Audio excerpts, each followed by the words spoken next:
देखिए आज का जो हमारा टॉपिक है वो किसके रिगार्डिंग है? क्लॉज के रिगार्डिंग है। किसके रिगार्डिंग है? क्लॉज के रिगार्डिंग है। क्लॉज का एक इंपॉर्टेंट टॉपिक है आपके एग्जाम पॉइंट ऑफ व्यू से। क्लॉज का दूसरा जो रेलेवेंस है वो बातचीत में भी है। जैसे आप अगर स्पोकन करते हैं, बातचीत करते हैं, तो उसमें भी क्या करते, मतलब आपको क्लॉज का जो है यूज होता है। रिटन में भी बहुत ज्यादा यूज होता है। बराबर सेंटेंस बनाने में आपका क्लॉज क्या करता है? हेल्प करता है। समझ में आ रहा है? क्लॉज को अगर हिंदी में बोलिएगा तो इसको ना उपवाक्य बोला जाता है। क्या बोला जाता है? उपवाक्य। समझ में आया कि ना? मुखिया और उप मुखिया सुने हो? मुखिया के एब्सेंस में कौन काम करता है? उप मुखिया काम करता है। मुख्यमंत्री, उप मुख्यमंत्री। उसी तरह से क्लॉज को ना, क्लॉज को वाक्य, उपवाक्य बोला जाता है या वाक्यांश बोला जाता है। क्या बोला जाता है? वाक्यांश बोला जाता है। ठीक है, लेकिन आपको ना हिंदी से मतलब नहीं है। बेसिकली इसको इंग्लिश में समझिए कि क्लॉज हम कहते किसको है। सिंपल समझिए, जिसे सेंटेंस बनाते हैं हम लोग। सिंपल समझिए, जब भी आप कोई सेंटेंस फॉर्म करते हैं तो सेंटेंस के लिए हमें जरूरत पड़ती है किसकी? सब्जेक्ट की, वर्ब की और ऑब्जेक्ट की। समझ में आ रहा है बात? सब एक सेंटेंस, कंप्लीट सेंटेंस बनाने के लिए सब्जेक्ट, वर्ब और ऑब्जेक्ट की जरूरत पड़ती है। किसको बनाने के लिए? सेंटेंस को बनाने के लिए। क्या? किसको बनाने के लिए? सेंटेंस को बनाने के लिए, एक वाक्य को बनाने के लिए। देखिए छोटे छोटे अल्फाबेट मिलके क्या बनता है? डिफरेंट अल्फाबेट मिलके वर्ड बनता है। क्या बनता है? वर्ड बनता है। अलग अलग वर्ड को हम एक साथ कनेक्ट करते हैं तो क्या बनता है? सेंटेंस बनता है। बनता है? नहीं बनता है? तो सेंटेंस बनाने के लिए आपको किसकी जरूरत है? सब्जेक्ट, एक वर्ब और एक ऑब्जेक्ट। वो वर्ब कोई भी हो सकता है। वो वर्ब सिर्फ हेल्पिंग वर्ब भी कभी कभी आता है, हेल्पिंग वर्ब, मेन वर्ब की भी जरूरत पड़ सकती है आपको, है ना? और ऑब्जेक्ट आपको चाहिए। तीनों चीज चाहिए। अगर सेंटेंस में ऑब्जेक्ट नहीं है, क्या नहीं है? ऑब्जेक्ट नहीं है, सिर्फ सब्जेक्ट है और वर्ब है, तो ये क्या कहलाएगा? क्लॉज कहलाएगा। क्या कहलाएगा? क्लॉज कहलाएगा। और अगर ऑब्जेक्ट हम दे देते हैं तो ऑब्जेक्ट के आने के बाद ये क्या बन जाता है? कंप्लीट सेंटेंस बना जाता है। अब देखिए, मान लीजिए मैंने एग्जांपल लिखा ही ईट्स। ये सेंटेंस है कि क्लॉज है? क्लॉज है। क्या है? क्लॉज है। क्लॉज का मतलब सब्जेक्ट और वर्ब, लेकिन सेंटेंस का मतलब होता है सब्जेक्ट, वर्ब, ऑब्जेक्ट। ऑब्जेक्ट बोलिए या आप क्या बोल सकते हैं? कॉम्प्लीमेंट। इसको एक कॉम्प्लीमेंट बताएंगे ना, कॉम्प्लीमेंट होता है, तो कॉम्प्लीमेंट की जरूरत पड़ सकती है। सब्जेक्ट, वर्ब, ऑब्जेक्ट या कॉम्प्लीमेंट। तो एक पूरा सेंटेंस जब आप बनाते हैं तो सेंटेंस में ऑब्जेक्ट का आना कंपलसरी है। जैसे मान लीजिए कोई मुझसे पूछेगा सर आप क्या करते हैं, मैं उसको बोलूंगा मैं पढ़ाता हूं, आई टीच। तो ये आई टीच क्या है? सेंटेंस की क्लॉज है। क्लॉज है। क्लॉज का मतलब सिर्फ सब्जेक्ट का होना और वर्ब का होना क्या कहलाता है? क्लॉज कहलाता है। अगर मैंने इसमें जोड़ दिया इंग्लिश, तो अब ये क्या बन गया? तुम देख रही है कि वैसी बैठी हुई है। 9 बजे क्लास करना है, सचिन पूछ रहा 9 बजे करना है कि अभी करना है? अभी बोला क्लास करना है तो इसको देख लो, नहीं तो कोई बात नहीं, अपना बैठो चैन से। आई टीच इंग्लिश, मैं इंग्लिश पढ़ाता हूं। अब इसमें क्या हो गया? ऑब्जेक्ट आ गया। अरे एक सेंटेंस आप बनाइएगा भाई, तो सेंटेंस बनाने के लिए आपको किसकी जरूरत पड़ती है? दो चीज की जरूरत पड़ती है, एक सब्जेक्ट की, एक हम लोग प्रेडिकेट बोलते हैं। किस क्या बोलते हैं? प्रेडिकेट। प्रेडिकेट का मतलब हो गया क्या कहते हैं? वर्ब और क्या चीज? ऑब्जेक्ट। क्या होता है? वर्ब और ऑब्जेक्ट। तो सिंपल टर्म में समझिए कि अगर सेंटेंस में सिर्फ सब्जेक्ट और वर्ब है तो वो क्या कहलाएगा? क्लॉज कहलाएगा। और अगर ऑब्जेक्ट है तो अब वो क्या है? क्लॉज नहीं बल्कि क्या है? एक सेंटेंस है। समझना ना मेरी बात? अरे अब आप बोलिएगा सर मैं जा रहा हूं, आई एम गोइंग, इसमें क्या ऑब्जेक्ट है? ऑब्जेक्ट या कॉम्प्लीमेंट है? अरे बोलेगा मैं जा रहा हूं, आई एम गोइंग। आपने बोला क्या? आई एम गोइंग, तो इसमें क्या है? सब्जेक्ट है। ये दोनों क्या है? अरे वर्ब भी है ना जी, ये हेल्पिंग वर्ब, ये मेन वर्ब। कहां आया ऑब्जेक्ट या कॉम्प्लीमेंट? तो ये सेंटेंस का कौन सा पार्ट है? ये कौन सा पार्ट है? ये सिर्फ क्लॉज है। अगर हम यहाँ पे दे देते हैं Darbhanga, I am going to Darbhanga, अब ये क्या हो जाएगा? सेंटेंस हो जाएगा। तो क्या हर क्लॉज सेंटेंस हो सकता है? क्लॉज क्या सेंटेंस हो सकता है? नहीं। लेकिन सेंटेंस क्या हो सकता है? अरे हर सेंटेंस में तो सब्जेक्ट वर्ब आएगा कि नहीं आएगा?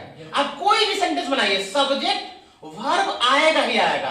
तो जब आपका सब्जेक्ट वर्ब आ रहा है तो सब्जेक्ट और वर्ब वाले हिस्से को हम लोग क्या बोलते हैं?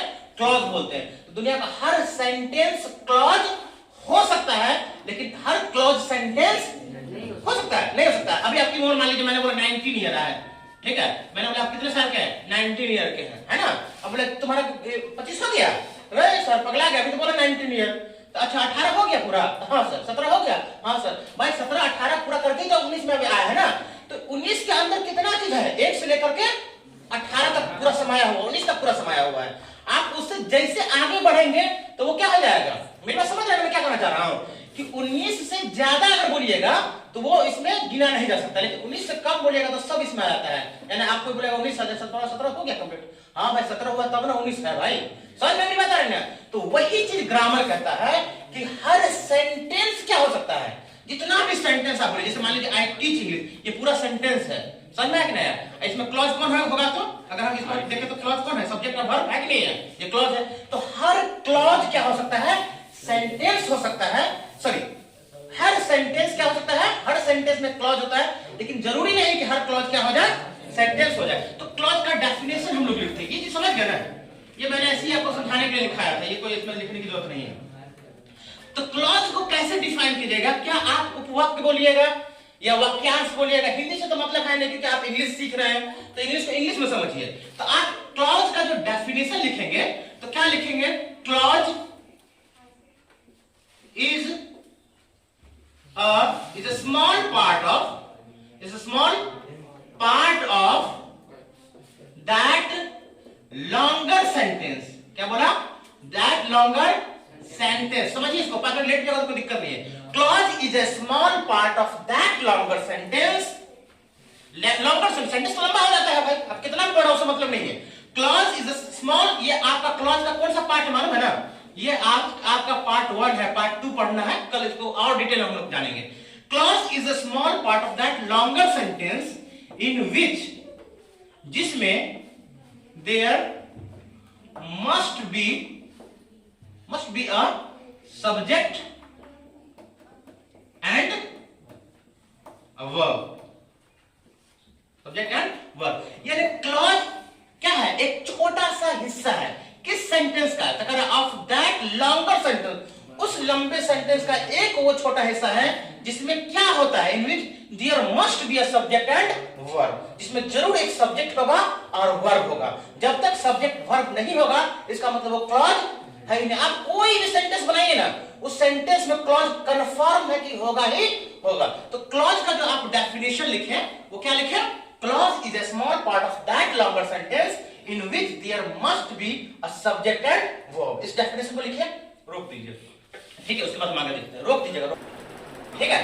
बोला क्या? क्लॉज मतलब लंबे सेंटेंस का एक छोटा सा पार्ट है। क्लॉज क्या है?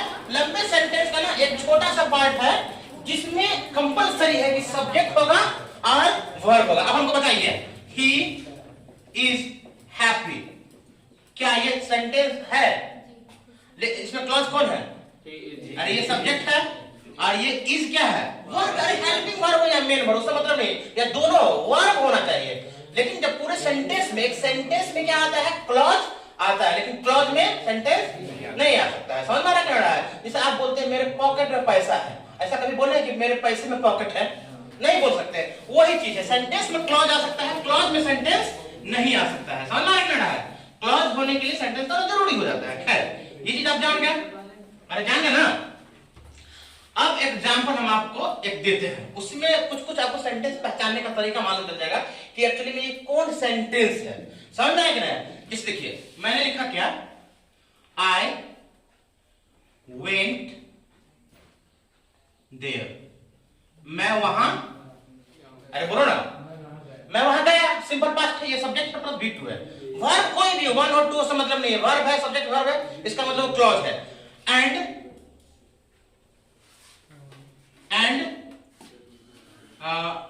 मेट हिम, मैं वहां गया और उससे मिला। When he was studying. समझिएगा इस सेंटेंस को, इस सेंटेंस से आपको बहुत चीज क्लियर हो जाएगा, ठीक है? पहला एक सेंटेंस हमने लिखा, I went there and met him, मैं वहां गया और उससे मिला जब वो क्या कर रहा था? जब वो पढ़ाई कर रहा था। एक लंबा सेंटेंस है और इसलिए ये पूरा का पूरा क्या है? एक सेंटेंस है। ये तो कंफर्म है कि सेंटेंस है, क्योंकि सब्जेक्ट वर्ब के अलावा ऑब्जेक्ट भी इसमें है। लेकिन पार्ट बाय पार्ट अब देखिए, मैं वहां गया और उससे मिला जब वो क्या कर रहा था, मतलब पढ़ाई कर रहा था। अब देखिए इसमें 3 हिस्से बटा, मैं वहां गया, यहां से लेकर के यहां तक का सेंटेंस पार्ट देखिए, ये इसको हम लोग बोलते हैं प्रिंसिपल क्लॉज। क्या बोलते हैं? प्रिंसिपल। सुनिए इसको क्या बोलते हैं, इसको हम लोग बोलते हैं प्रिंसिपल। प्रिंसिपल समझते हो ना? अरे कॉलेज में प्रिंसिपल किसको बोलते हैं? जो मेन होता है। प्रिंसिपल मतलब प्रधानाध्यापक है ना, वही ना समझिए होता है हेडमास्टर। तो प्रिंसिपल वो होता है जो किसी पे डिपेंड नहीं हो। जितना टीचर होता है सब टीचर किसके ऊपर डिपेंड होता है? प्रिंसिपल के ऊपर। अगर कोई जगह छुट्टी आपको नहीं मिलेगा तो नहीं मिलेगा भाई, आप कितने बजे पहुंचना है तो पहुंचना है। तो उसी तरह से जब भी आप कोई सेंटेंस बनाइएगा तो उस सेंटेंस में लंबा चौड़ा कितना ही बड़ा हो उससे मतलब नहीं है। एक पार्ट सेंटेंस का वैसा होता है जिसपे दूसरा हर सेंटेंस क्या करता है? डिपेंड करता है। तो इसीलिए इसको हम लोग क्या बोलेंगे? प्रिंसिपल। मैं वहां गया तब ना उससे मिला, कि गया नहीं कहेंगे हाँ मैं गया नहीं मिल गया, लेकिन उससे आप साक्षात भगवान नहीं ना है। मैं वहां गया और उससे मिला जब वो क्या कर रहा था?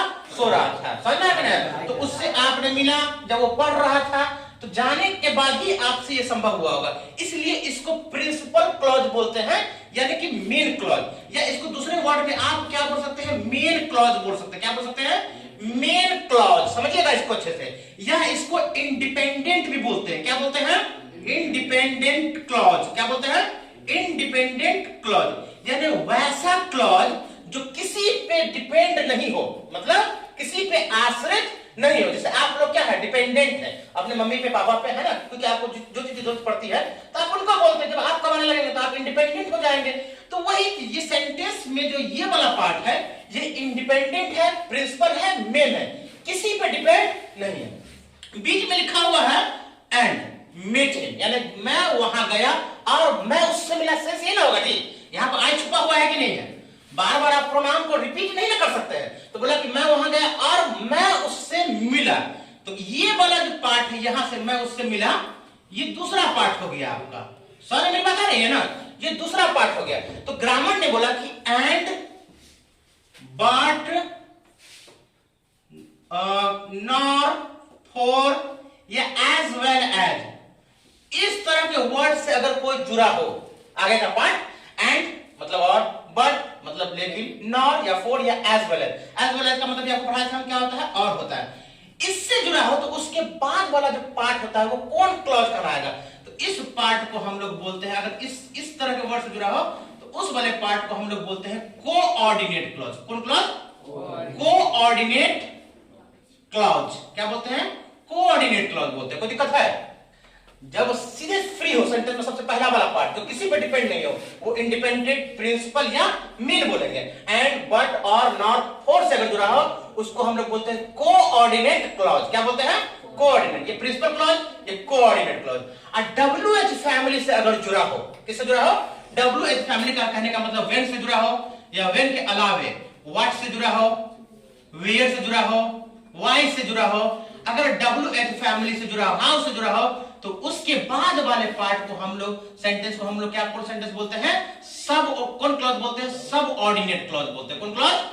सब ऑर्डिनेट क्लॉज। 3 तरह का क्लॉज इसमें समझिए। अभी हम लोग आ रहे हैं उसमें, मेन टॉपिक अभी नहीं आए, पहले पहचानिए। जब सबसे किसी पे डिपेंड नहीं हो वो क्या कहलाता है? इंडिपेंडेंट, प्रिंसिपल या मेन। एंड से जुड़ा हो तो वो कहलाता है कोऑर्डिनेट। और when, what, where, why, how से जुड़ा हो तो वो क्या कहलाता है? Subordinate. Principal clause, coordinate clause और सबऑर्डिनेट क्लॉज। ये तीन समझ में आया कि नहीं आया? एंड से, बट से, और से, नॉट से, फॉर से, एज वेल एज, इससे जुड़ा होगा तो कहलाएगा कोऑर्डिनेट क्लॉज। और WH से जुड़ा होगा तो वो वाला पार्ट का कहलाएगा सबऑर्डिनेट। तो ये वाला, ये कौन क्लॉज हो गया? कोऑर्डिनेट। और ये वाला कौन हो गया? सबऑर्डिनेट। इतना चीज पहचान गया। इसके बेसिस पे आप सेंटेंस कैसे बनाते हैं तो उसको हम लोग फिर आगे देखते हैं। पहले इसको आप लोग क्या कीजिए? नोट कीजिए, रोक दीजिए। तो ये चीज समझ गए? कोई भी सेंटेंस में प्रिंसिपल क्लॉज कंफर्म है कि आएगा ही आएगा। एंड, बट और नॉट से जुड़ा हो तो वो कौन हो जाएगा? क्लॉज, कोऑर्डिनेट क्लॉज हो जाएगा। And if it is connected with when, what, where, WH family, it is called subordinate clause. तो प्रिंसिपल क्लॉज, कोऑर्डिनेट क्लॉज और सबऑर्डिनेट। समझ में आया जी? ये चीज हो गया। अब देखिए इसके बेसिस पे आपको सेंटेंस जानना है। क्या जानना है? कि सेंटेंस कितने टाइप का बन सकता है। समझ में आ रहा है मेरी बात? अरे समझ में आ रहा है? इसके बेसिस पे सेंटेंस कितने टाइप का बन सकता है। किसके बेसिस पे? अरे क्लॉज के बेसिस पे। क्लॉज के बेसिस पे अगर आपको सेंटेंस बनाना हो तो कितने टाइप का सेंटेंस होगा? कितने टाइप का सेंटेंस होगा? 4 तरह का सेंटेंस। कौन कन्या देखो इधर, सेंटेंस किसके बिना पे? क्लॉज के बेसिस पे सेंटेंस कितने टाइप के होते हैं? 4 टाइप के होते हैं। there are 4 types of sentence on the basis of, बोलो। अरे बेसिस का मतलब क्या होता है? किस बेस से बोल रहे हो भाई? तो बेसिस का मतलब होता है आधार। on the basis of clause। Clause के बेसिस पे 4 तरह का सेंटेंस होता है जो आपको बहुत हेल्प करेगा। तो वेरी फर्स्ट वन, सबसे पहला जो होता है उसको हम लोग बोलते हैं सिंपल सेंटेंस। कौन सेंटेंस? Simple sentence. समझिए इसको। सबसे पहला कौन सेंटेंस होता है? Simple sentence. दूसरा जो होगा, दूसरे को हम लोग बोलते हैं कंपाउंड सेंटेंस।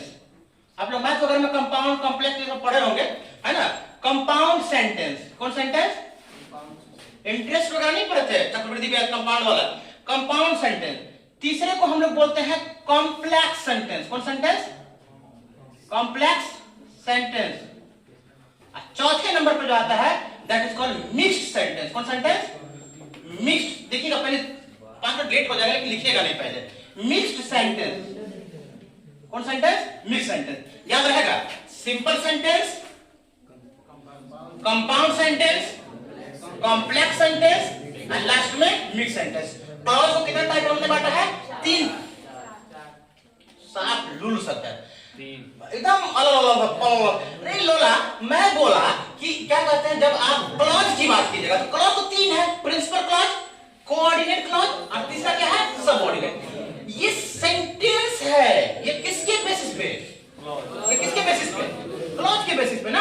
तो क्लॉज आप कितने, क्लॉज के बेसिस पे सेंटेंस 4 टाइप का है। जिस सेंटेंस को हम लोग बोलते हैं simple sentence, compound sentence, complex sentence और लास्ट में क्या आता है? Mixed sentence. अब समझिए सिंपल सेंटेंस किसको बोलेंगे?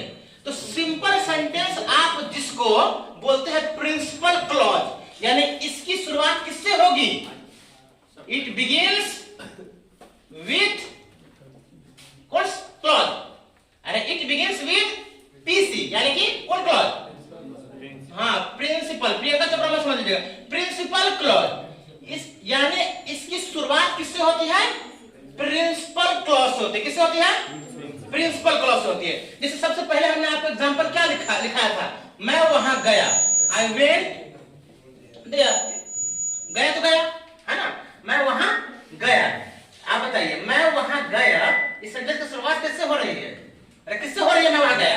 प्रिंसिपल क्लॉज है कि नहीं है? अरे प्रिंसिपल क्लॉज है कि नहीं है? तो सिर्फ प्रिंसिपल क्लॉज है, इसका मतलब कौन सेंटेंस है? कौन सेंटेंस है? सिंपल। सर मैं आपको कॉल किया, आई कॉल्ड यू। कौन सेंटेंस है? सिंपल। सर वो मर गया, ही डाइड। मान लीजिए मैंने बोला he died of cancer, cancer से मर गया। कौन सेंटेंस है?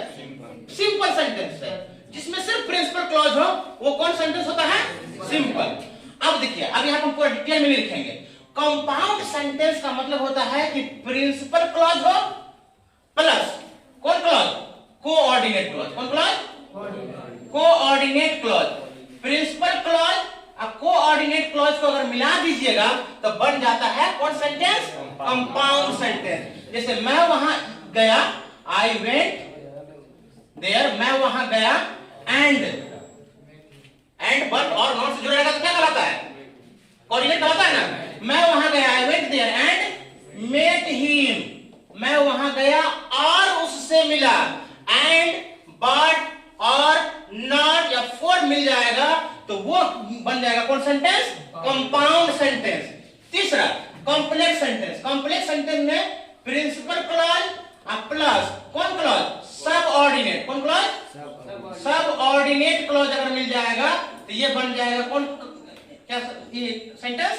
Complex sentence. जैसे मैं वहां गया, आई वेंट देयर। मैं वहां गया जब वो सो रहा था। सर जब वो सो रहा था तब मैं उसको, तो यहां पर क्या मिला देंगे? When he was sleeping. समझिए, जब मैं वहां गया तो मैं वो क्या कर रहा था, सो रहा था बंदा। तो ये कौन क्लॉज है, प्रिंसिपल क्लॉज। जब WH फैमिली से जुड़ा होता है तो वो कौन क्लॉज कराता है, सबऑर्डिनेट कराता है। तो ये बन गया कौन सेंटेंस, कॉम्प्लेक्स सेंटेंस। सीधे प्रिंसिपल क्लॉज है, सिंपल सेंटेंस। प्रिंसिपल में अगर कोऑर्डिनेट जोड़ दीजिएगा तो बन गया कंपाउंड सेंटेंस। प्रिंसिपल में अगर सबऑर्डिनेट जोड़ दीजिएगा तो बन गया आपका कॉम्प्लेक्स सेंटेंस। तीनों को एक साथ लिया जाएगा, बन गया खिचड़ी, मिक्स सेंटेंस। तो क्या हो गया आपका, प्रिंसिपल क्लॉज प्लस कौन क्लॉज, अरे बोलो ना जी, principal clause plus coordinate clause plus subordinate clause. समझ में आ गया, सब तीनों मिल जाएगा तो क्या हो जाएगा, मिक्स सेंटेंस। जब मैं वहां गया, I went there and met him when he was reading, जब वो क्या कर रहा था, पढ़ रहा था। ये कौन सेंटेंस हो गया, मिक्स सेंटेंस हो गया। समझ में आ गया, तीनों मिल जाएगा। तो सिर्फ सिंपल एक ही सेंटेंस है तो सिंपल सेंटेंस, उसमें अगर एंड बट और नॉर फॉर मिल गया तो बन गया कंपाउंड सेंटेंस। अगर WH फैमिली का मिल गया तो बन गया कॉम्प्लेक्स सेंटेंस। अब सब मिल गया, अरे सब मिल गया तो क्या हो गया, मिक्स सेंटेंस। तो basically we divided the sentence in 4 parts, simple, compound, complex और मिक्स सेंटेंस। कल हम ये पूछेंगे, समझ में आ गया। कल हम लोग पढ़ेंगे dependent clause, independent clause. Dependent clause कितने से पढ़ता है उसको हम लोग कल देखेंगे। आज हम लोग यहीं पे सॉल्व करते हैं, इसको नोट कीजिए, बंद कर।